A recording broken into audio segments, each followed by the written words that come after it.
Hi, everyone. Thanks for joining us today for this plenary session on polycrisis in the critical mineral supply chain. Just so you know, you're in the right room. We appreciate your time and participation in this discussion. I want to start, as we always do here in Sydney, by acknowledging the Gadi people of the Eora Nation. It's on their traditional and owned lands where the University of Sydney sits. I want to pay respect to elders past and present, and just note the importance of recognizing Aboriginal care for country over thousands of generations in this space. So for those who are new to ESG, this particular Earth Systems Governance Forum is centered around the theme of reimagining Earth system governance in an era of polycrisis. So we are trying to bring together diverse perspectives from the academy, from policymaking and practice to address a range of global crises we face, with an emphasis obviously on sustainability, on justice, on resilience, on care for country. This particular session is co-hosted by the Sydney Environment Institute, which is a multidisciplinary institute here at the University of Sydney, which is all about studying and attempting to implement just environmental transformations. So our focus is on interdisciplinary, multidisciplinary collaboration across campus, where we try and amplify engagement across and within across communities working with the climate crisis and the biodiversity crisis. So this plenary session is going to focus on exploring the far-reaching implications of mining for critical minerals, which is key to the global energy transition. As the demand for renewable energy sources rises, so too does the need for the critical minerals that make them, like lithium, cobalt, nickel, and others, which are essential to the technologies such as batteries and turbines and others that are part of the energy transition. But this increased demand for specific minerals comes with all kinds of complex challenges that often are attached to extraction that span across ecological, social, and political dimensions. So we want to explore in this session what mining for these minerals means for the local communities that are subject to that extraction, what it means for ecosystems, what it means for global governance structures. So really the key question is how to balance the urgent need for this renewable transition with the protection of ecosystems and the well-being of communities. How can governance frameworks adapt to address the range of crises along the critical mineral supply chain, that polycrisis that is embedded in the energy transition, the interconnected global challenges, climate change, biodiversity loss, food insecurity, and abuse of communities due to mining. So I'm going to ask the audience, if you have questions as we go along, please put them in the Q&A. I know they'll pop up in the chat as well, but if you can put them in the Q&A, that'll make it easier for people to vote up questions, and then we can just address those one at a time when it comes to the Q&A. So the way this is going to work is I'll introduce our panelists first, and then I'll ask each of them a question or two, and then we'll have a little chat amongst ourselves about another key question or two, and then we'll open it up to the audience. All right? So first, I will introduce everyone and then start asking individual questions. So our speakers today, Dr. Trisha Wiaya is a senior research fellow at Ritsumeikan, tell me if I got that right, University in Kyoto, Japan, and the 24-25 ANU Indonesia Project visiting fellow. Her research interests are in the politics of green transition and critical mineral processing, specifically in Southeast Asia. And her current research projects investigate the impact of Chinese-linked infrastructure projects and downstreaming activities in Indonesia in particular. Her works have been published in Environmental Politics, New Political Economy, International Affairs, and more. She's been actively pairing academic rigor with practical learning and real-world experiences through a number of consulting and ministerial advisory works, including but not limited to consultations with the Asian Development Bank, the UNDP, USAID, and the Australia Department of Foreign Affairs and Trade.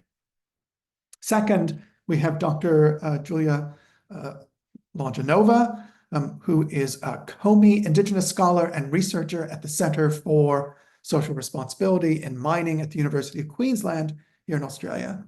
Her research focuses on sustainability and justice within the minerals and energy sectors in the context of decarbonization and geopolitical volatility. Providing unique mixed methods insights on complex issues, Julia's research spans multiple geographies and scales, ranging from the global assessment of socio-environmental risks to Indigenous community participation in project decision-making in the Arctic and Australia. Third is Susan Park. Susan is Professor of Global Governance in International Relations at the University of Sydney. She focuses on how international organizations and global governance can become greener and more accountable, particularly in the transition to renewable energy. She's been a visiting scholar at the London School of Economics, at Oxford, the Technical University of Munich, American University, and the Centennial Center in Washington, D.C. And our last speaker is Dr. Justin Alger. He's a senior lecturer in global environmental politics at the University of Melbourne. His work examines the political economy of environmental problems and their solutions with a focus on biodiversity protection. He's the author of Conserving the Oceans, the Politics of Large Marine Protected Areas, an issue that's come up in the last week here in Australia, and the co-editor of a research agenda for global environmental politics. His research has been published in a number of journals, including Global Environmental Politics, Environmental Policy and Governance, Global Governance, Marine Policy, and Pacific Affairs. And Justin's PhD is from the University of British Columbia. And me, I'm David Schlossberg. I'm the director of the Sydney Environment Institute and a professor of environmental politics here at the University of Sydney. My work focuses on a range of environmental justices, environmental justice, climate justice, ecological justice, multi-species justice, as well as just approaches to climate disaster response, resilience, and adaptation planning. So I do a bit of consultation work as well with local and state government here in Australia. So enough of an introduction. Let's go off to the questions, and I'll start with Tricia, and we'll get right to the substance of the matter, nickel extraction in Indonesia. And Tricia, what is driving nickel extraction in Indonesia? Good afternoon, and thank you, David, for the kind introductions. So when it comes to nickel extraction in Indonesia, what tends to pop up in people's mind is that Chinese capital, of course, and it all thanks to Chinese investment that Indonesia is experiencing nickel boom. Or the other quick and easy assumptions people tend to make is that resource nationalism has resulted in a growing number of domestic refining and processing facilities. What I want to highlight today is that it's partially true, but doesn't reflect the entire story. Central to the rise of resource nationalisms in Indonesia and also about this nickel boom is the powerful political business group in Indonesia who hold power over key state institutions in Indonesia. So this including but not limited to the presidential palace itself, coordinating Ministry for Economic Affairs, Ministry of Energy and Mineral Resources, for example, and key state-owned enterprises. And these groups are part of broader oligarchy network who also have overlapping interests in the coal business and continuously reshape the trajectory of resource nationalisms in the country. So allow me to trace the resource nationalism itself. In a broader term, the resource nationalisms refers to the assertions of control by people and the state over natural resources within their territories. And this is underpinned by the belief that Indonesia's natural resources have long been exploited by foreigners. But in terms of nickel, how should we make sense of this dynamic? So this current wave of resource nationalisms can be traced back to late 2010, precisely in 2009, when the new mining law was being introduced. So under the new regulations, foreign-owned mining companies are required to progressively divest mine ownership until mines are at least 51% domestically owned. And this priority for domestic ownership is given to the central government, followed by regional government and state-owned enterprises, with private Indonesian companies considered a last resort.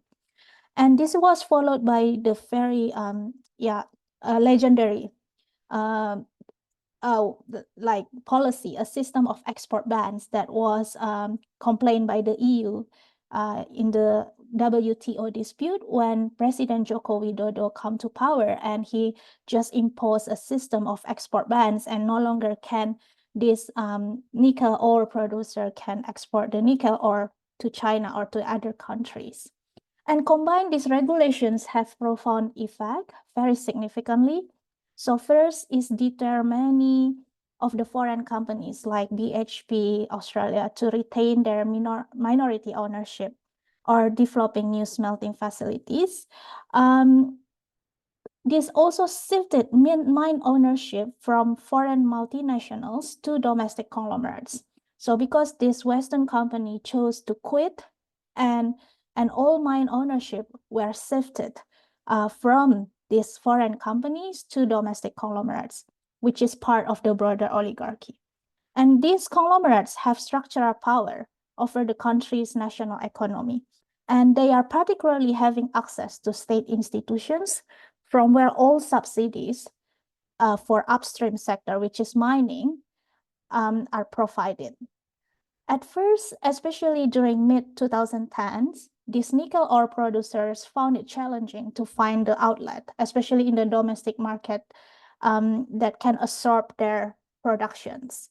If we trace all the news published around 2016, 2017, especially when the transfer of ownership took shape, we found many policy flip-flop on the Indonesian government side that sometimes allow for nickel ore export. But here comes China. In 2017, what China wanted was literally a huge volume of nickel ore, and with their capacity to build smelters at a larger scale, at a rapid pace, with lower costs. So this material interest of these domestic conglomerates, especially those in the upstream sector, mining, are being served. So Chinese smelter absorb all the domestic productions. And this is also the moment when resource nationalism is increasingly getting fused with the idea of green developmentalisms. So of course, the idea of green developmentalism itself is highly contested, and there is no single definitions of green developmentalisms. But what we see here, by examining government policy, for example, is more like how nickel downstreaming is reduced to national development priorities and decarbonization programs that allow certain degree of state interventions. So this is particularly linked to the idea that the nickel output, battery, or energy storage system will entirely fit into EV ecosystem, thus green transitions. At least that's what policy language reframe the green developmentalist strategy. And this, at the end, gives more legitimacy for government to continue allocating more subsidies for extractive sectors. Or in another way, this also helps sustaining Chinese accumulation in the country, where China dominates all the smelter, nickel processing facilities in the country. I think I will stop here first. Thank you. Oh. This is a fantastic example about just the huge range of issues that are at play in just a single place, right? So this is getting at this question of the polycrisis. You're talking about issues of domestic law, multinational ownership, Chinese influence, resource nationalism, green developmentalism. We've got the decarbonization issue at the same time as you've got a government legitimacy issue. So how would you articulate all these issues coming together as part of this idea of polycrisis? Okay. So before we link it further to the idea of polycrisis, I think we need to understand better the real problems that is emerging out of this nickel downstreaming. So when nickel extractions and processing were first being promoted, the policymakers tend to reduce them to neo-extractivisms that was gaining tractions in Latin America in 1970s, something like that. Neo-extractivisms with the goal of combining export-led growth with more equal income distribution. So under the mantle of resource nationalism, the Indonesian government projected that the refined nickel ore can increase the value and create more wealth and opportunities. At least that's what they said. And the green developmental strategies itself position state as playing all developmental functions. For example, coordinating private participations in the domestic mining and building national champions in the refining industry, like involving state-owned enterprises, even set up a new joint consortium between big SOEs in Indonesia. And also the government play new corrective roles as well that seek to somehow compensate losers, somehow making sure that their ownership is guaranteed within the smelter development. In other words, it's just like trying to also make new concessions for everyone to ensure that key stakeholders gain material benefits and short-term profits. And of course, when it comes to Chinese investment in Indonesia, in terms of macroeconomic, we do see a significant contributions to the trade surplus. Because and also Indonesia benefiting from free trade agreements such as Regional Comprehensive Economic Partnership or ASEAN-China Free Trade Agreement. This is the liberal economic order instruments that these two countries, Indonesia, China, use to support their economic cooperations, the trade activities actually. And this is also through which China imported almost 80% of all nickel produced from Indonesia, from the facilities that are located in Indonesia. But what the most problematic here is that socio-environmental impacts of the nickel refining. One key objective of President Joko Widodo's bold move was to encourage Chinese producers in Indonesia to focus on converting the country's low-grade nickel ore, which is like class 2 nickel, into battery products rather than stainless steel. Because in the first 5 years, especially from 2016 to 2020, mostly all the low-grade nickel ore were just being converted into stainless steel, not yet into the battery products that can be used for EV and wider energy storage system. So the government really want China to convert this class 2 nickel, which is low-grade nickel, ore into battery products so that the country can move the nickel value chain. But to achieve this, Chinese company need to introduce the HPAL technology, which is HPAL, high pressure acid leach methodology to produce class 2 nickels. But the thing is that this technology is energy intensive, and to reduce production costs for 7 days, 24 hours non-stop production, this is where coal power plant comes to fit the bill. And as widely reported, there are about like 14 captive coal plants fit 3 China HPAL facilities in Indonesia. And the total capacity reaching 12 gigawatt. So it's a lot. And combined with the poor waste management, this has resulted in biodiversity loss, air pollutions that dramatically affect people's livelihood.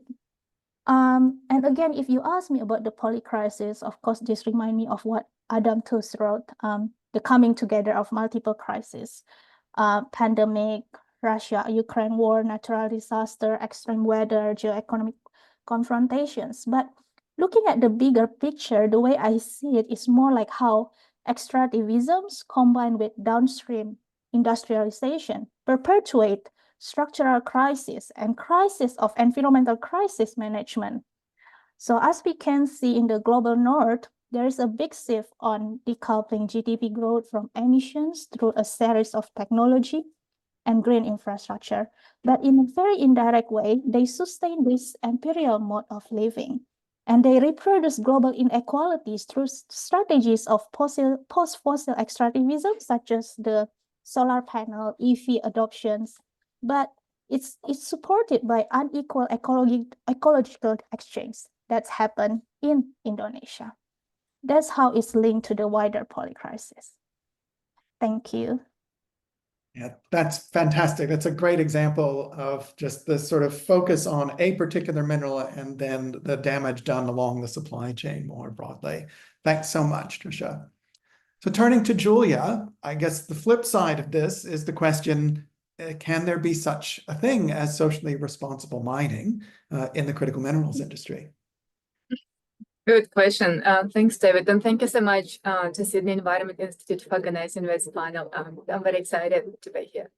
And thank you, Tricia, for this very rich discussion on the complexities of nickel in Indonesia. And as kind of you spoke, I couldn't help but reflect on, the impact that this rapid expansion of nickel industry in Indonesia had in other geographies. And I'm thinking here, New Caledonia, for example, where nickel has been mined since 19th century, and mining started to decline in recent years with global kind of supply increases coming from Indonesia. So this affected investment in several mines in the country.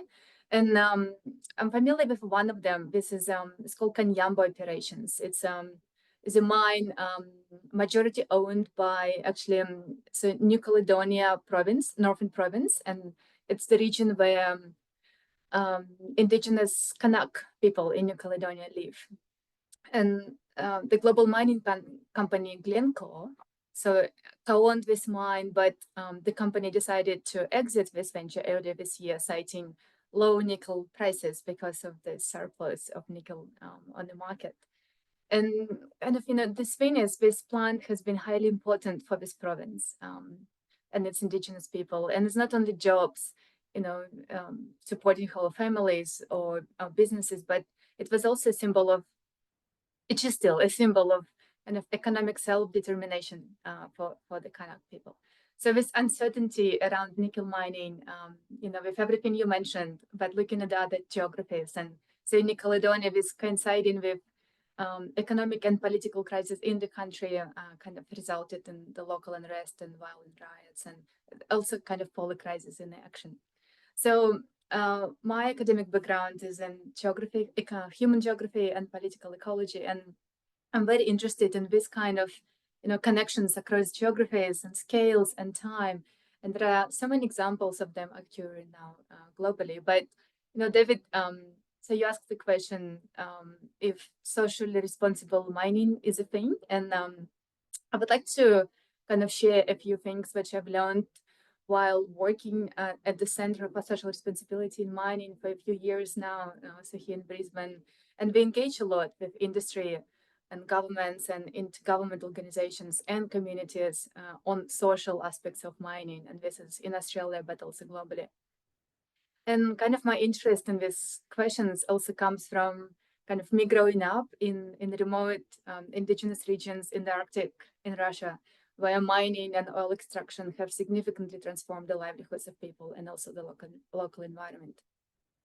So yes, so in this time of decarbonization efforts, geopolitical instability, international governance, and I'm hoping to hear on this from Susan later, and significant social environmental resistance to mining as well. So we do expect global mining to be socially responsible, and major mining companies have committed to these international standards on human rights and corporate social responsibility. But in order to meet these standards, so companies must establish their internal systems and processes, how they interact with local communities, and what are the desired outcomes of these interactions. So this is something which is called social performance, so corporate social performance of the companies. And our center has published widely on this topic. But while individual companies might have made some more, some less kind of progress in this social domain, this lack of social performance is a widespread issue across the industry. So we're not talking about individual companies usually, it's an industry-wide problem. And it costs companies. Projects get cancelled or stalled, or it takes years and years for them to become actual, mine. But also there are high costs to communities. And I would like to share experience of community where I grew up, with mining and oil and gas kind of in the background. So there was this kind of feeling of, I guess, disappointment and sometimes hopelessness, because often promises and commitments which were made by companies and by governments on social and environmental kind of issues, were rarely satisfied. And there were policies and agreements in place, but I guess kind of performance on the ground of the company was lacking. So economic benefits, as expected by community, were not realized, and there were significant environmental impacts. And so years later, so I was doing kind of PhD on this exact issue. I came to realize that this was due to many reasons, but one of them is this lack of community consultation and engagement, which is meaningful and genuine. And because of this, companies fail to identify the issues which concern communities, but also, they fail in preventing the harm which could have been avoidable. And I'm also thinking here of the Juukan Gorge disaster, right? So it's a rock shelter in Australia, which has a very significant, enormous cultural significance to Aboriginal people, which was destroyed during mining expansion in Western Australia in the year 2020. So this, lack of engagement and its consequences is a shared experience across many communities around the world. We are dealing kind of, with this issue in our work, and as a result, there are negative impacts. There is loss of trust, there are conflicts, and resistance to new projects. And, mine might be a commercial project, or it might be a source of minerals for electric vehicle or an iPhone, but for the community, it's so much more. The New Caledonian example, which I mentioned earlier, mine was a symbol as kind of a post-colonial future and economic independence. For in other places, mine could be a matter of a life or death. Sometimes literally, there are many deadly industrial disasters. And then it could be loss of culture, loss of livelihood, loss of biodiversity, which indigenous people defend. There is a time dimension to this. Some impacts are immediate, and others are unfolding across long periods of time. And so this is the mining legacy here as well. Mining participate in a historical dispossession of indigenous peoples. And when you talk to the communities now, contemporary mining is also seen as a continuation of colonization, and now under this green transition agenda, so kind of green colonialism, right? And I guess just about on the minerals for the energy transition specifically, research conducted in our center shows that more than 50% of transition minerals projects around the world are located on or near the lands of indigenous peoples. And this number jumps to about 70% when we account for other land-connected people, such as people who work with land and live in rural areas. In Australia, about 60% of critical minerals, which could become mines in the future, are located where indigenous people have a right to negotiate. And the mining industry is definitely awakening to this fact that it needs the consent of indigenous people. It needs cooperation, it needs collaboration with indigenous nations on the lands on which they operate if the projects are to be developed. And very quickly here, and we see it, we've seen it in the recent years across many discussions happening at different levels. We are moving into this world of international standards and instruments, and the UNDRIP, the United Nations Declaration of the Rights of Indigenous Peoples, which protects the sovereignty of indigenous people, including the requirement for the free, prior, informed consent of the people. Not many know, but there is also another declaration, is UN Declaration on the Rights of Peasants and Other People Working in Rural Area from the year of 2018. which protects the rights of people working on the land. So it's not used very widely now, kind of in the the governance of the projects, but we see new cases where the declaration is being used. And so at the same time, the mining is also moving to the more highly populated areas. We've already established land uses, and we see it in Europe or in the US or countries with high population densities. And this is kind of in particular, in response to this prioritization of domestic extraction and processing of minerals. So yeah, I guess just to kind of summarize, so mining is a very large and very diverse industry. There are gaps in the social performance of companies, which are amplified by the negative legacies. This is an industry-wide problem. And also to access these minerals, which we need for the energy transition, mining is moving into areas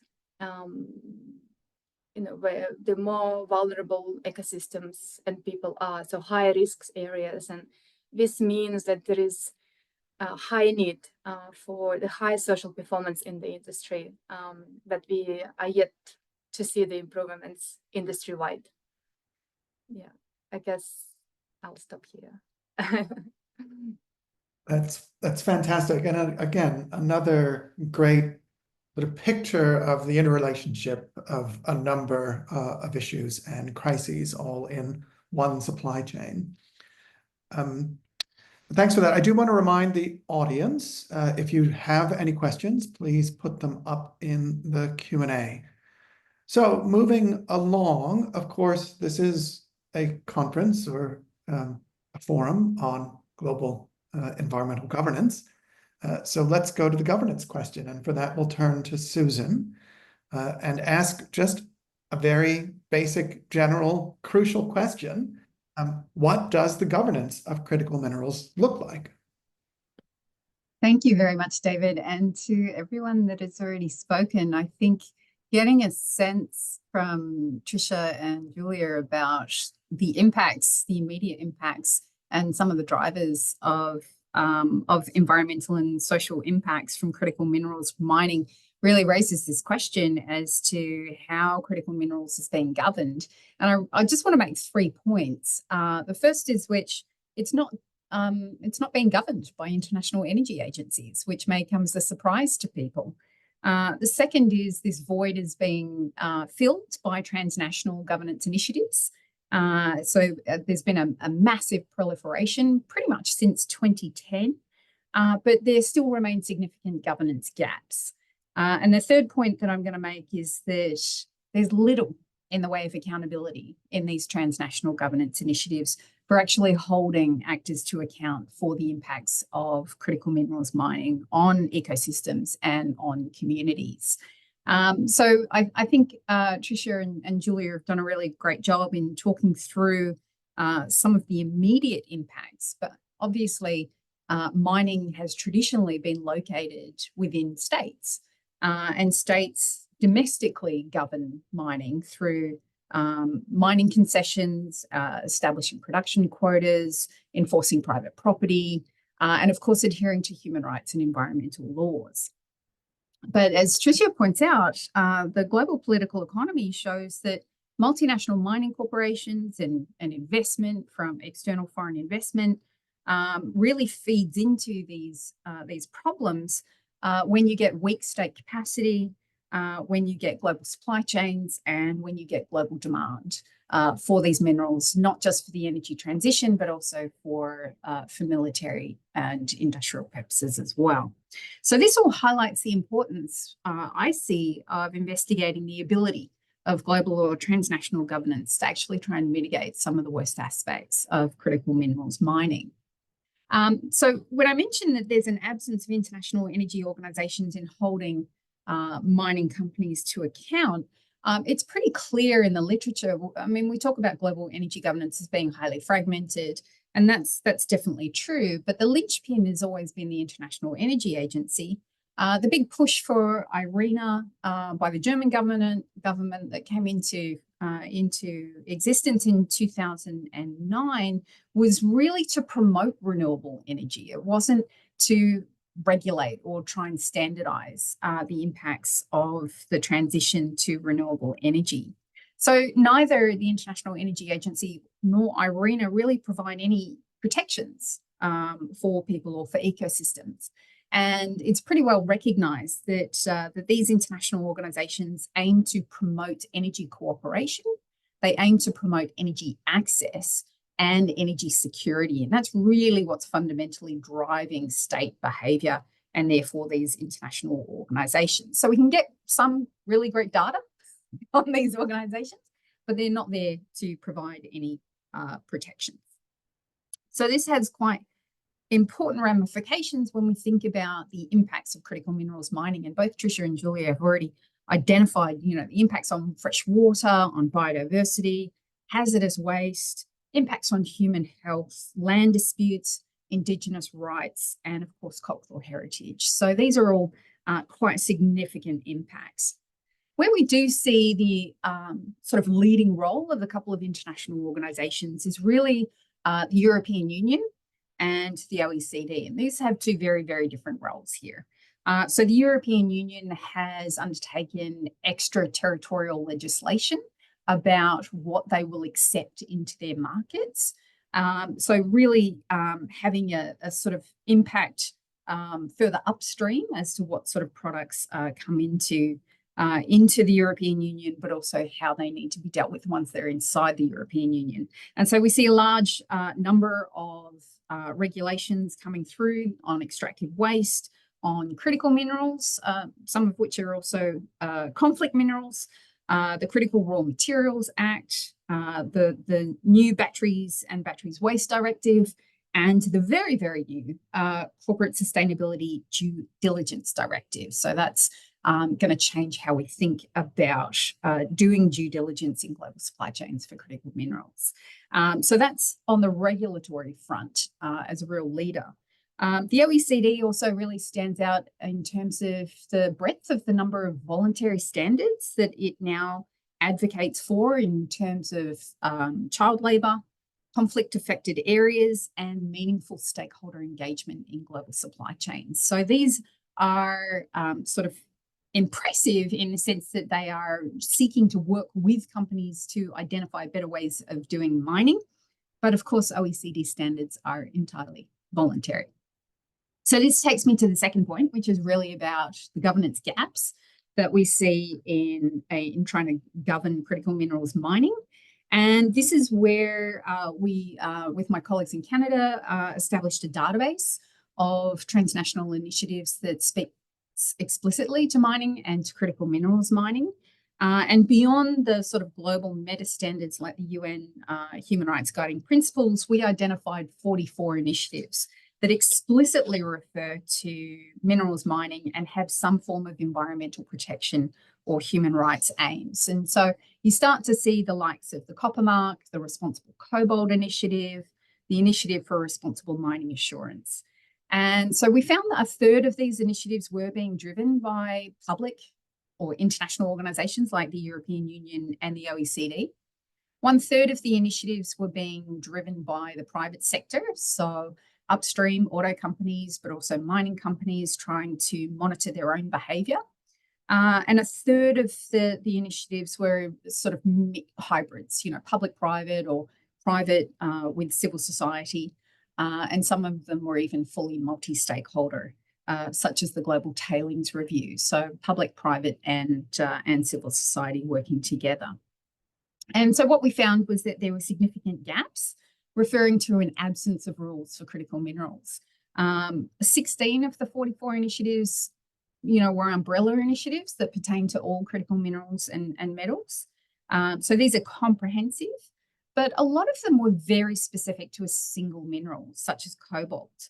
And indeed, most of the literature on critical minerals is really focused on cobalt in the DRC and lithium in the lithium ion triangle in Latin America, even though Australia produces the most lithium at this point in time. So there are lots of minerals that are under or not regulated at all. This is one of the key governance gaps. The second gap is that it's really a pick and mix as to what it is that these governance initiatives are seeking to uphold in terms of standards. So this can range the gamut from reducing CO2 emissions to broad claims about mitigating environmental impacts, to good governance, to human rights, to health, and to child labour. So what we find glaringly absent is the protection for water and for Indigenous peoples, which might come as a surprise considering how well we at least engage with the notion of free, prior and informed consent. So we need to do much more research on why that is. The third point, and I'll finish here, is what we call accountability traps, which is where these initiatives create these standards to hold themselves to account and then tick whether or not they've done that, whether or not they actually contribute to mitigating the environmental and social problems that they were nominally created to address. And so we looked at the fact that many of them don't have any form of sanctioning whatsoever for not meeting their own standards. So 41% had no form of sanctioning. 21% just rely on naming and shaming if you don't meet certification standards. And a further 14% identified that maybe possibly in the future there might be standards. So this really highlights the fact that we have a transnational governance architecture that operates primarily and possibly systematically with little scrutiny or accountability. It's fascinating. It's like part of your talk is about a structure of what we might call poly-governance. I mean, there's governance all over the place, but the second half is how inadequate it is. So really interesting. Absolutely. Thanks.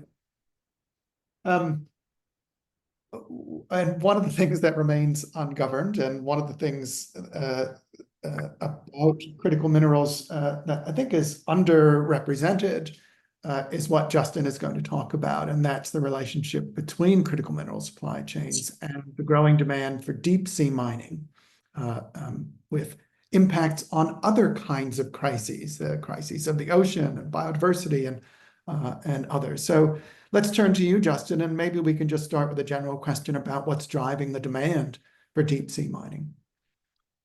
Sure. Yeah. Thank you, David. And thanks everyone. It's a fascinating kind of wide-ranging conversation, which is always fun to be a part of. So glad to be here.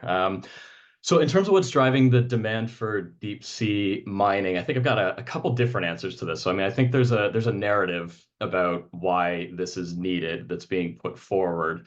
So I can say a little bit about that, and then I'll address more what I see, I guess, as the key drivers here. So in terms of the narrative that's being put forward, it's pretty much what you would expect, that we need these minerals for renewable energy, solar panels, electric vehicle batteries, consumer electronics, industrial processes, right? That there's kind of surging demand across many aspects of the global economy for them, and therefore we need to tap as many resources as possible to ensure we've got supply to meet this growing demand. So I mean, that's kind of been central to the argument, and that's also often tied in.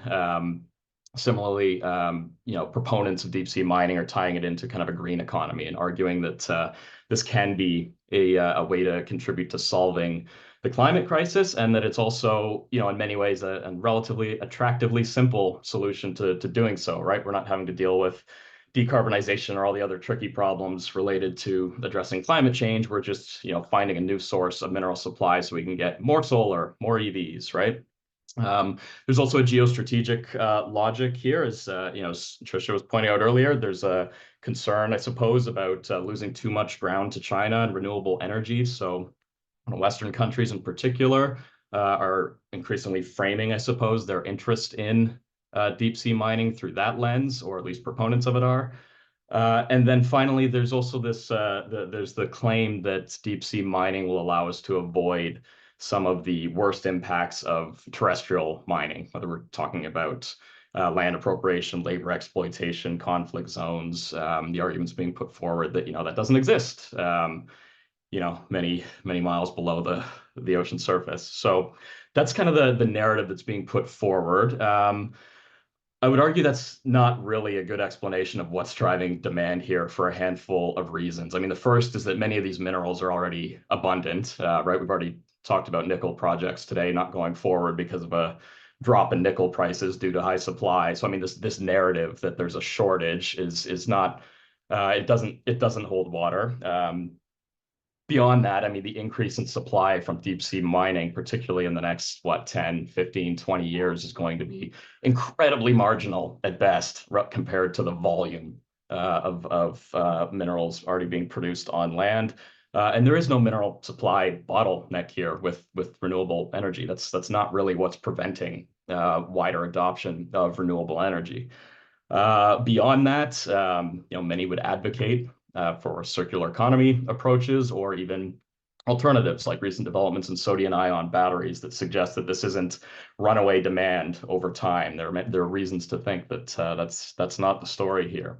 And in terms of the geostrategic argument, this is symbolic at best, right? I mean, China is certainly not leading the renewables race because of anything it's doing in the deep sea. On the second point about terrestrial mining, I think it's pretty obvious to anybody with even a little bit of a critical eye to this that this is not going to slow down terrestrial mining whatsoever.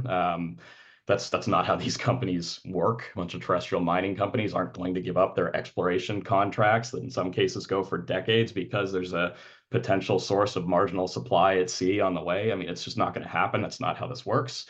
Beyond that, deep sea mining won't be able to compete on price, so it's not like this is a way to provide cheaper critical minerals. It's a high tech speculative industry, so that's certainly not the narrative here either. To that extent, I mean, it really depends on it being deemed a more kind of socially or environmentally attractive or ethical source of mining and minerals, which seems like a bit of a stretch at this stage. So that's what I would position as kind of the argument for why we need deep sea mining that proponents are advancing, and what I see as some of the reasons for why that isn't necessarily sincere. That said, there is certainly something pushing the demand of deep sea mining, and it's frankly, in my view, the potential profit of opening up a new extractive sector, right? There are certain actors positioned to benefit from this, and they are largely responsible for pushing it forward. Small deep sea mining companies have actually played a hugely important role in this. They've been kind of the main proponents trying to advance the kind of agenda for deep sea mining in recent years. That said, don't be fooled, they are of course backed by big institutional investors. You know, Lockheed Martin and Maersk at one point were invested in deep sea mining, and ownership of these companies is constantly moving around between different institutional investors as well. So as a kind of strategy to mitigate risk in a lot of cases. Beyond this, pathways to profitability seem unclear. So this isn't really a story about starting up a new business on a new extractive frontier that's going to lead to short-term profits. I think many of these entrepreneurs know that. That's not the story here. This is high tech. It's untested. There's still a lot of opposition to it, social and environmental opposition, including moratoriums in some states. And there's an uncertain regulatory structure, right? So I mean, the International Seabed Authority, the body responsible for governing deep sea mining in international waters, doesn't have a regulatory code in place yet. That's in process. It's expected next year, and it's likely to be favorable to industry. But nonetheless, there's a lot of regulatory uncertainty there. So what I would say is driving this more so is a lot of profiteering and speculation. Many of these companies are actually raising significant capital on virtually no revenue in a lot of cases. And if one project doesn't work out, they're typically able to fold it and then move on to a new company. So the same individuals have been involved in a series of kind of deep sea mining startups that have failed and then been reinvented in different ways. So all that's to say is that there are people making money here. It's just not in the ways that the kind of demand narrative for deep sea mining is being put forward. There's state interest in this as well. So I mean, for states, I mean, this can provide access to minerals that states otherwise don't have direct access to. So I mean, Norway has been at the forefront of beginning deep sea mining exploration in its own EEZ, exclusive economic zone. And in the Pacific, I think there's a lot of, at least, hope that this could be potentially a part of building a blue economy. So states like Nauru have been advancing that kind of narrative. So I guess the short answer then is I'd probably argue the main driver of deep sea mining is actually largely based in speculative finance at this stage. It seems to be kind of a merge of the venture capitalism of the tech sector, kind of meeting the extractive logics of the mining industry, which is, in my view, a concerning combination. But yeah, I'll leave it at that. So just a quick follow-up on, I mean, this is all fairly, I mean, this is sort of current new developments. It's a new sort of a frontier for extractivism. But so how does it, what's the potential to undermine global environmental norms, right? You know, in terms of governance, and or is it just sort of along the lines of existing environmental governance and norms? Yeah, so so I think this is a really interesting question. I think my answer is along the lines of kind of your caveat there, that this is along the lines of existing global environmental norms. So I mean, to be a bit provocative, I guess, to answer the question, you know, will deep sea mining undermine global environmental norms? I mean, I think the answer is no, but that's not a good thing. Right. So, I mean, I think the issue here is that we may have a tendency to kind of focus on, or to think of, and I have this tendency myself, to think of environmental norms as desirable, as ultimately good, as benign in some way, but they're not in a lot of cases, right? So I would say the most institutionalized, well-established global environmental norms are, quite frankly, liberal norms, right? So we're talking about the compromise of liberal environmentalism that Stephen Bernstein's written about environmentalism and economic interest needing to coincide. We're talking about norms around, you know, as we've already talked about today, about the norms around kind of CSR and industry-led governance as a way to kind of manage this. So it's about mining companies recognizing the importance of a climate framing to justify deep sea mining, right? So, I mean, we're seeing that play out in the deep sea mining sector already with this green framing, with this climate framing. And then when we're talking about extraction, we're typically talking about, you know, adopting regulations or following certain codes of conduct, but we're not talking about, you know, questioning whether or not a mine should exist. And in this case, whether or not an entirely new extractive frontier should open up on the deep sea, right? So that question of moratorium and ideally permanent ban isn't really on the table from what I can tell when in these discussions about the future of deep sea mining. And then in terms of ocean norms, so I mean, of course, there are kind of what we'd see as more desirable norms. There's been a lot of progress on ocean governance and conservation in recent years, and this is kind of more my area of expertise. But I mean, we've seen recent agreements on biodiversity, Kunming, Montreal, about increasing marine protected area coverage, the BBNJ, Biodiversity Beyond National Jurisdiction Treaty, to finally establish marine protected areas on the high seas, new regulations for global fisheries coming out of the WTO. So, I mean, there are lots of instances of where, you know, we might hope to see kind of ocean norms potentially applied to deep sea mining. But I mean, what I would say to that, I suppose, is that most of these developments still allow for the primacy of economic interest, despite despite how promising they are in a number of ways. I mean, states still decide when and how and where to establish marine protected areas. They decide what's allowed in it. Under the BBNJ treaty, they can't actually even address fisheries. So in that sense, you know, economic, like, extractive activity has always been kind of congruent and consistent has been always congruent and consistent with environmental norms. So I think that's my answer to that. No, so I don't think deep sea mining actually undermines global environmental norms, but at the same time, you know, yes, it's going to exacerbate the polycrisis, right? So, and bottom line is that, you know, clear cutting the ocean floor, bulldozing poorly understood deep sea ecosystems, and sending up sediment throughout the water column for minerals that we don't really need to address climate change is certainly not a good outcome for the environment, but is nonetheless probably consistent with existing environmental norms. Great, thanks. So again, really informative and depressing at the same time. I guess I could say that about everyone. So thanks for that. Look, for all of our attendees, there are numerous ways you can ask questions. I'd suggest putting a question in the Q&A. If you want to put it in the chat, that's fine. If you'd like to speak, we've arranged so that's possible as well. You can just raise your hand, and I'll call on you to ask a question. But seeing no questions there, I'm just going to ask a question to the group as a whole. We'll see who wants to take this. And it really just sort of came up as we were discussing this earlier. And I think everyone's touched on it. We've heard so much about where responsibility lies, where agency lies in some of the damage being done along critical mineral supply chains. We've talked about the power of capital. We've talked about geopolitical power. We've talked about that sort of just economic opportunism and profit seeking as well. Obviously, this all goes against the public good. It goes against public interest. It goes against real sustainability. It adds to a number of parts of the polycrisis that we're talking about. So I guess the question is, who are the agents? Where is the agency in the creation of this polycrisis along this particular supply chain? And the counter, of course, is how can that agency be resisted?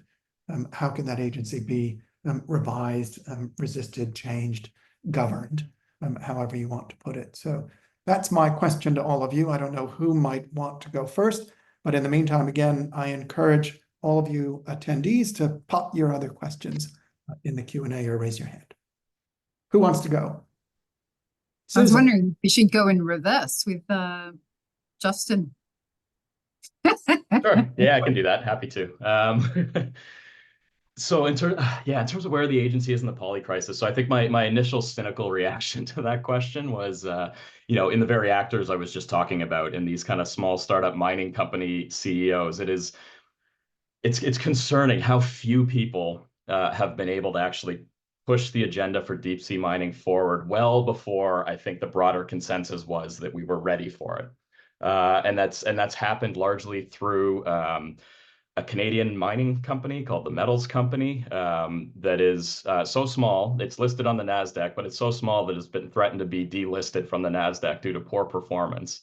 And the CEO of this company, Gerard Barron, essentially just pushing for deep sea mining regulation through the ISA, eventually getting the backing from Nauru, so the state sponsor from Nauru to do exactly this, which is what triggered the clause in the ISA to establish a regulatory code for deep sea mining. So I mean, I'd say that there's clearly agency in that. I mean, the second part of your question was also kind of the second part of my answer to this, but I don't have a clear answer to this yet. I think the next step for the research I'm doing with some colleagues at the University of Toronto is to look at and to try to better understand what resistance looks like in this space, because unlike in many instances of mining, this is incredibly remote in some ways, which is not to say it doesn't have significant social impacts, but it does mean that resistance probably does look different. So I don't have a good answer to the second part of that question yet, but I would just echo that I think it's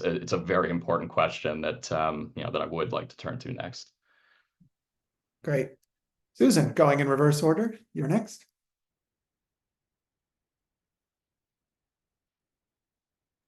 I Muted. can go next. Oh, Susan first. Okay. So You need to unmute, Susan. Such a great question. I've been thinking about it a lot, actually, because one of the reasons why polycrisis is the focus of this year's ESG is that it has become so common because there are so many crises that are overlapping and intersecting. And of course, we get lost in identifying agency in the fact that it all seems too hard, because no matter what you want to do, you could negatively impact on addressing one of the other crises. But of course, there's as I talked about in my keynote, there's very few people that are the decision makers that are in the room that are making a lot of these questions, which that are making decisions in response to these various polycrises. And I'd suggest that a number of people have a range of different ways of addressing particularly climate, but also biodiversity loss and a number of other environmental crises that just aren't being heard. And we really need to take that seriously in governance. And one area where we have goes back to what Justin said around corporate social responsibility. We actually allowed corporations to set their own standards on the basis that they know exactly what they're doing and how they're doing it. So if we allow them to regulate themselves, then we'll end up in a better place than them trying to resist or hide or evade regulation. That has absolutely not worked. So the polycrisis, we can point to the fact that there are decision makers that need to be more responsible and accountable. Whether or not we can do that with the time we have left, I'm not entirely sure, but I'm sure Trisha's got some other points to make.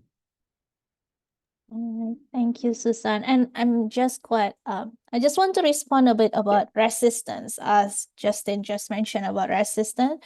And it's just remind me of when we talk about agency, of course, we can't forget about, should not dismiss the fact that even though this sounds very ideal, but again, people say we need a just energy transitions, right? And it's the key. But I'm a political economist by training, and from my point of view, when it comes to a just energy transition, again, it's more about reorganizations of class and interest group. And if we want to pursue for a just energy transition, it means that any disruptive changes for the just transitions will alter the conditions for social conflict as well, creating new winners and losers. Like the deep sea mining, perhaps the venture capital will be the new winners. But this means that central to the agency is rather social relations underpinning the entire process. And this must be grounded back in capitalisms. So for example, if we want a just energy transition, okay, we need a wind power, a solar panel, but somehow in developing countries, wind power failed to scale up. Why? Because this cannot be separated from the fact that wind power or solar cannot form the base for long-term capitalist development and economic expansions. And also in mining and smelter areas especially, this is not only the problems of governance at the central level or any initiatives at the meta-governance level or polycentric, but particularly at the subnational level, where there's always easy cooptations and social groups who could have otherwise pushed reforms are somehow ready to make any concessions for the sake of their short-term benefits, further undermining resistance actually. So this is very complicated and a wicked problem when we should be asking about whose agency in this polycrisis. Yeah. Thank you. Julia? Yes, sure. Yeah, so it's very good, interesting points and such a complex thing. But yeah, so I was kind of thinking, where's the hope? Where's the agency? And I kind of started thinking about, the leadership and the change makers from various sectors, including the industry and investors and policymakers and communities. It's kind of, being an optimist here. There is kind of opportunity, for the mining industry to, recognize its historical legacies and try to address some of them. This is very needed, but also come forward. I guess with not only a kind of innovative technology solution, but there is a lot of attention and money in there, but also foster the social performance, social responsibilities, social innovations. Governments must do a much better job in supporting those which are most affected by these projects, which tend to be most vulnerable people, most vulnerable ecosystems in remote regions, and kind of ensuring that all voices are heard. There is a polycrisis, but there are poly voices as well, right? And we have to bring them, hear them, and value them in decision-making processes. And lastly, I guess communities and indigenous peoples must continue, and it's important to recognize the rising of indigenous activism. Something kind of wanted to touch upon very quickly as well. That it's been gaining momentum in kind of in scope and in different aspects in different ways how they are how indigenous people engage with this nexus of energy transition and critical minerals. So yeah, kind of, you know, leaders which continue to assert the agency and influence how decisions are made on the ground in different regions. But yeah, this all requires leadership, and I think the question is how we can all support these leaders in, you know, paving the way to the just transition. Yeah, that's my Fantastic. thoughts on this topic. But yeah, good question. Great point. So I still don't see any questions in the Q&A from our audience. Would anybody in the audience like to ask a question? You can. Oh, Bendik. Well, if you've got two questions, I can read them, or you can unmute yourself and ask the group yourself. What do you prefer?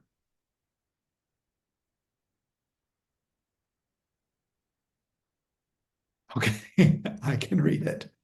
So Bendik has two questions. First, you're welcome. First, are critical mineral extraction activities by companies and states sufficient to meet international responsible mining standards? What should be the role of the global South countries that have critical mineral resources in responding to mineral demand to meet energy transition needs, while they're also struggling to overcome economic and energy problems and still rely on fossil fuels? Who would like to take one or the other or both of those questions?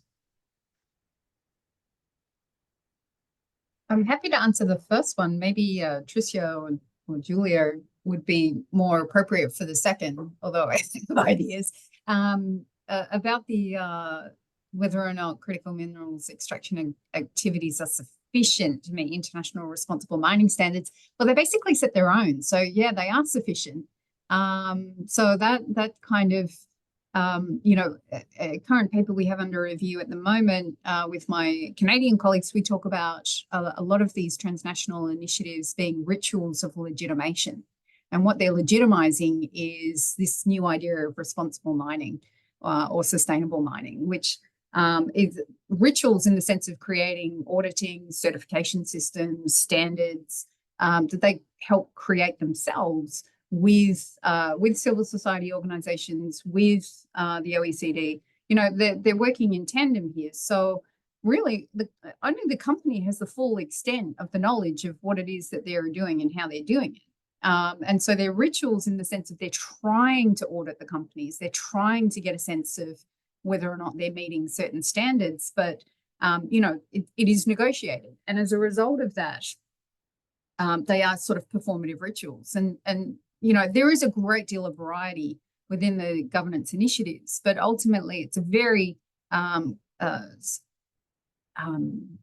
roundabout way of trying to improve the basic living reality of people around mine sites and for the ecosystems that are stressed from mining.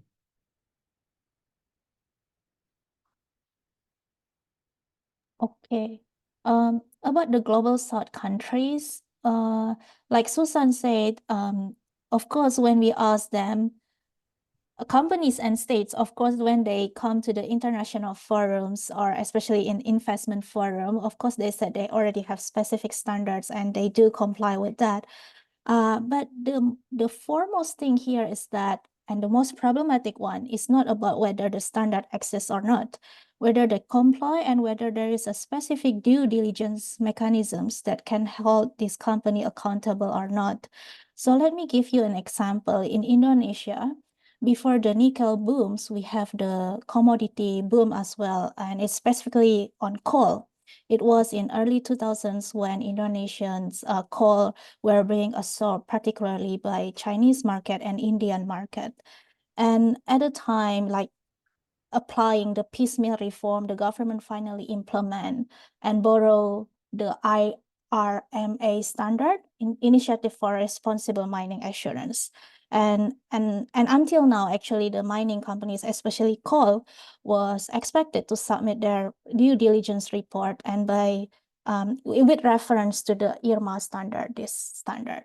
But the thing is that it's not yet been implemented to the current nickel mining companies, and there is still not yet universal standard, at least national standard, that can hold these companies accountable. And also another thing is that even though there is a standard, but the nickel mining itself also involves a lot of illegal mining as well, that somehow dragging into powerful political generals and local elites in. So it's so complicated and highly political. But at least in terms of standard, it does exist and it can be further improved, scale up, but it's still very hard when it comes to due diligence. Thank you.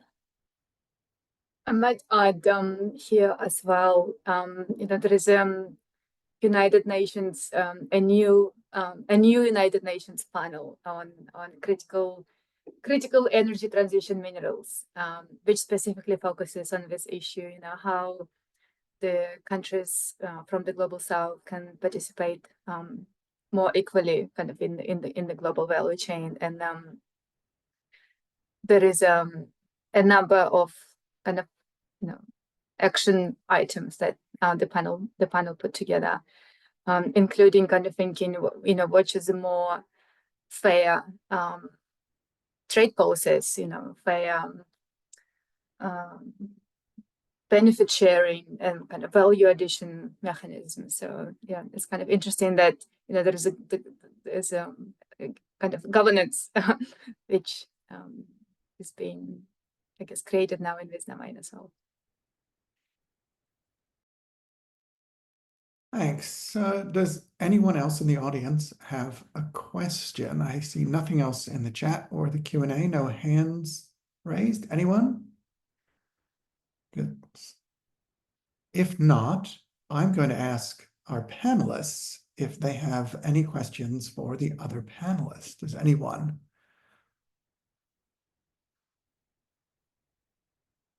Susan, Justin, Trisha, Julia. Yeah, I can... I had. Julia, Okay. go ahead. Thank you, Justin. Go next.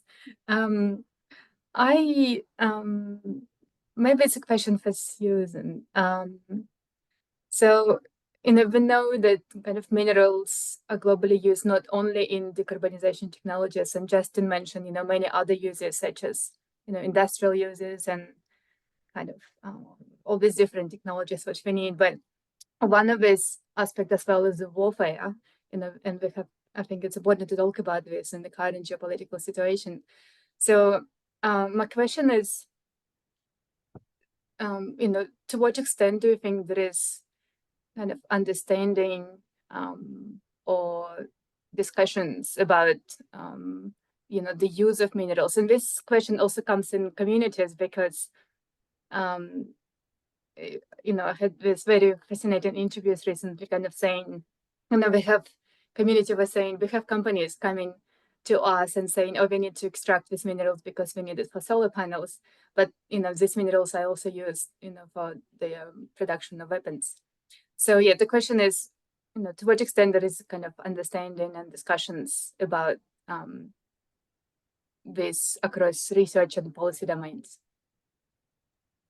That's such a great question. Thanks, Julia. And I know we've been talking about this a little bit, and I think it's, I've only seen one piece that basically said we shouldn't bother talking about critical minerals mining for the sustainable transition because most of the minerals aren't used for that. And we should focus much more on the industrial activity of producing renewable energy instead. I find that problematic, but we've also talked about the fact that we don't have the data of knowing exactly how much, like we know 60% of lithium is processed in China and that it's going for electric vehicles, but we don't know what the other 40% is going for. So we do need to do much more on the traceability, and University of Sydney colleagues in the law school are doing that. They're trying to identify how you can actually trace the minerals to know where it's going, which would provide greater knowledge. And I don't know if it would provide assurance to communities knowing that, you know, they're living with a mine that's going towards producing, you know, critical minerals for military activity, whether or not that would change the balance of the social license to operate or not. But I do think that we need to do more as scholars to be able to demonstrate where this is going and for what purpose, and therefore to also continue to put pressure on our scientists and research and development into getting the minerals out of the products that we increasingly use. Great, thanks. We've got one question in the Q&A, but Justin, I want to let you go and ask yours first. Sure. Yeah, my question was for Tricia. Actually, I was really interested to hear more about kind of Indonesia's model of resource nationalism. I was just wondering I was trying to get a sense for, you know, how common it is elsewhere. Is it drawing its inspiration from other places or being exported elsewhere? I'm thinking particularly throughout Southeast Asia. So are other kind of ASEAN countries adopting a similar model to try to kind of pull back, I guess, control of their own resources? I'm just curious to hear some of your insights on that. Yeah, I'm not sure if my argument can represent entire Southeast Asian countries, but of course, for one, resource nationalism really gained traction in Indonesia right now, thanks to the nickel boom, of course. But the other neighbor, the second largest reserve of nickel producer in Southeast Asia, actually is the Philippines. And this is where not only domestic politics coming into play, but also the geopolitical economy dynamics that take shape right now. For example, the US-led mineral security partnerships, where the US seeks to uphold green and sustainable mining through 13 countries, and among others are Philippines. And there are also, of course, another country in Africa when the US companies seek to explore more green mining possibilities in Africa. But of course, when it comes to Southeast Asia, Philippines is among the target. But the thing is that it's very hard in the Philippines to play out this resource nationalist sentiment. I've not done enough fieldwork in the Philippines, but from what I got is because in the Philippines, there is not enough coalitions, especially the as strong as oligarch network in Indonesia that can push for government subsidies in the upstream sectors, particularly in the nickel mining. Why nickel mining in Indonesia can scale up in a very rapid pace, just in the 5 years, and even during the COVID time when everyone is locked down and Indonesian nickel output is just like going up and up. It's because the coal oligarch in Indonesia, the coal conglomerates, they experience the oversupply of coals that need particular outlet to absorb the coal, and then it comes the smelter. This is why the government really pays serious commitment to scale up the smelter, because not literally for the smelter, but actually for the captive power plant, so that the excess coal supply can be absorbed through this captive power plants that power the smelter processing facilities, etc., etc. But in the Philippines, they don't have the special linkage between coal and nickels and the smelter yet. Yeah, so this is, when it comes to political economy, my argument is more about reorganizations of interests and those who have structural power in the national economy who will define the trajectory of resource nationalisms. Yeah. Thank you. Great, thanks. And a question from the audience from David. And this is for Julia. To what extent does Indigenous activism play a role in extracting critical minerals? What would be those roles? That's an interesting question in terms of Indigenous groups actually advocating for and trying to benefit from increasing critical minerals extraction. If I understand. Yeah. Yes, interesting question. Yeah, I guess it's important to recognize that, you know, there is, as I said, there is a variety of voices on, I guess, the issue of the mining and whether the community wants mine or not. among the communities, but also within the communities. And you know, something yeah, I guess, you know, we see jurisdictions, and it's something comes up in discussions with companies quite a lot, that, you know, the indigenous kind of resistance to mining are significantly impacting decisions about whether the projects will take place or not. And, you know, it's particularly kind of, I'm thinking here in Canada, where you know, kind of the consent and FPIC is being now strongly integrated in the decision making on the indigenous people lands. But yeah, something I think also comes from Canada, and there is a few discussions, and actually interesting project I would like to mention in Australia. There is also this interest in the indigenous ownership of mining project, or it's much more, I guess, prevalent in the space of, you know, ownership of renewable energy infrastructure. And in case of Canada and the US, we also see the interest of indigenous communities in pipelines and coal power plants. But in Queensland here we have a Gurkula mine, so it's a bauxite mine, which started operations a few years ago now, which is actually 100% owned by the Aboriginal community there, who, you know, make all sorts of decisions in terms of kind of, you know, finance, but something which came up in our research on this kind of issue of the indigenous people ownership is that, you know, there is if the mining project will proceed anyway, and, you know, in some places there is no really much that people could say, the people on the ground would really like to have a strong say or a control over, you know, the environmental, you know, the way the project will influence on the environment or on the community.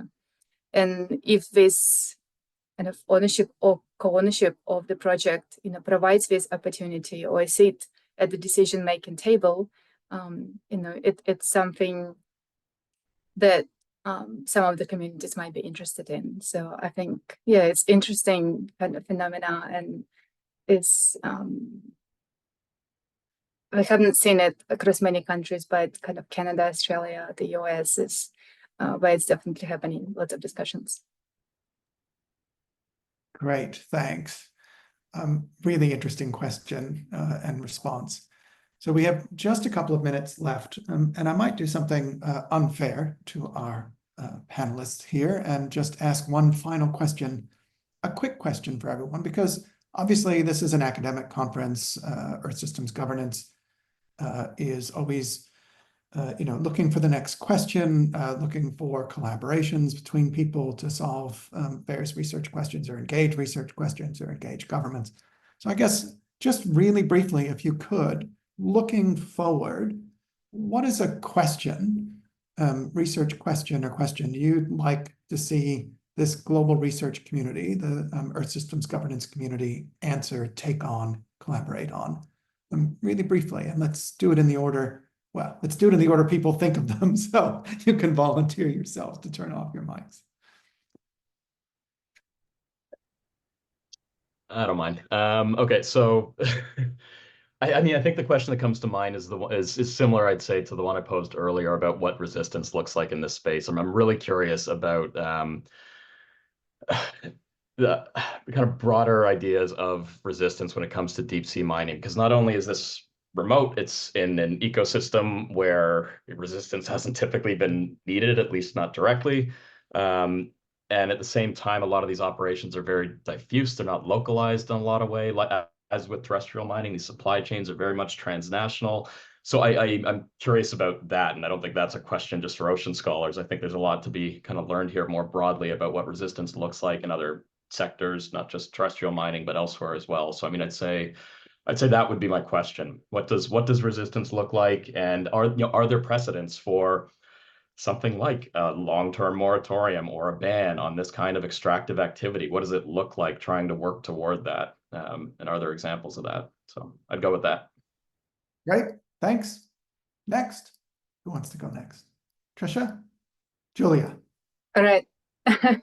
Well, yeah, I guess apart from, understanding where the minerals actually end up, is it a wind farm or is it, something else?